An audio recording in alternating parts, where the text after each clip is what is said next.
Dans l'enseignement supérieur, cela fait des années que l'on prône le développement de pédagogie fondée sur la classe inversée, ou que l'on souligne l'importance qu'il y a à hybrider les formations avec des ressources pédagogiques. Et pourtant, les choses semblent bouger vraiment lentement de ce côté. Beaucoup ont cru que la pandémie ferait évoluer les choses. Or, s'il y a eu des investissements considérables pour financer l'hybridation de contenu, il ne faut pas se leurrer, forcer des dizaines de milliers d'enseignants et de formateurs à se convertir du jour au lendemain au distanciel, contre leur volonté, a été sans doute contre-productif pour la cause de la transformation digitale.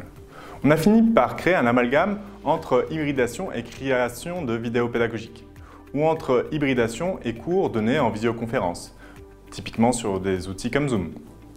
Or, ce sont souvent bien des expériences dégradées si on se convertit à cela du jour au lendemain, et d'autant plus que l'on le fait sur de longues périodes, sans réelle préparation, ou si on ne fait que calquer en ligne un cours que l'on aurait fait en présentiel. Imaginons que maintenant, l'on fasse rimer hybridation avec intégration de ressources externes. Ou, en d'autres termes, votre principal investissement, en tant qu'enseignant ou formateur, ce n'est pas tant créer des ressources que sélectionner des ressources existantes, comme des vidéos pédagogiques. C'est, en général, beaucoup plus rapide. Donner à visionner des vidéos ou donner à réaliser des devoirs produits par d'autres, que les apprenants font quand ils le veulent, en asynchrone, c'est tellement plus simple que de tout réinventer soi-même. Dans notre formation, c'est-à-dire dans le bachelor en data science dans lequel j'ai enseigné plusieurs années en tant que professeur de statistique, nous avons traversé la pandémie de cette manière. Et les apprenants étaient ravis. 80% des cours magistraux étaient fondés sur des MOOC trouvés ou sur Coursera ou sur une plateforme de data science en ligne qui s'appelle DataCamp. Mais il est clair que procéder de la sorte est beaucoup plus facile quand on enseigne en anglais. Et c'est là que le bât blesse. Malgré des décennies d'investissement dans la création de ressources numériques, la situation est loin d'être idéale dans l'espace francophone pour les enseignants et formateurs qui veulent transformer leurs cours grâce à des ressources digitalisées qu'ils n'auront pas produites eux-mêmes. Déjà, il faut que ces ressources existent, qu'elles soient correctes sur le plan technique et qu'on puisse les trouver. Il y a tellement de sites plus ou moins obsolètes où l'on trouve à boire et à manger que l'on s'y perd souvent.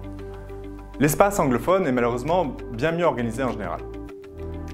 C'est pour cette raison que nous allons un peu contraster l'offre de formation, enfin de ressources éducatives libres en anglais d'une part et en français d'autre part. Ce qu'il ne faut pas négliger aussi, c'est que l'on voit trop souvent le processus d'hybridation comme une démarche personnelle de l'enseignant ou du formateur.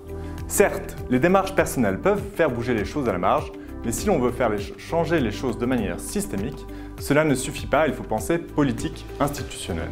Il faut penser mutualisation au sein de formation d'un établissement ou au sein d'une organisation, voire même entre organisations, entre institutions. Mutualiser rime avec économie d'échelle. Et l'argent du contribuable, c'est sacré. Il faut penser intégration de formations entières, externes, donc pas réalisées par vous nécessairement, et pas simplement intégration d'une poignée de vidéos pédagogiques. Il faut que l'accès au contenu soit le plus simple possible. Pas de processus compliqué pour pouvoir s'inscrire avec des demandes d'autorisation en cascade. 2 clics et puis c'est bon. C'est malheureusement loin d'être le cas dans l'enseignement supérieur. Et pour ce qui est du partage de ressources entre établissements, il faut, autant que faire se peut, éviter de faire trop de paperasse. Les licences Creative Commons apposées sur une ressource permettent d'aller beaucoup plus vite dans la collaboration au sein d'un cadre académique. Elles ont été créées dans cet objectif, les licences Creative Commons, du coup, utilisons-les. Et c'est pour cela que nous allons parler un petit peu propriété intellectuelle.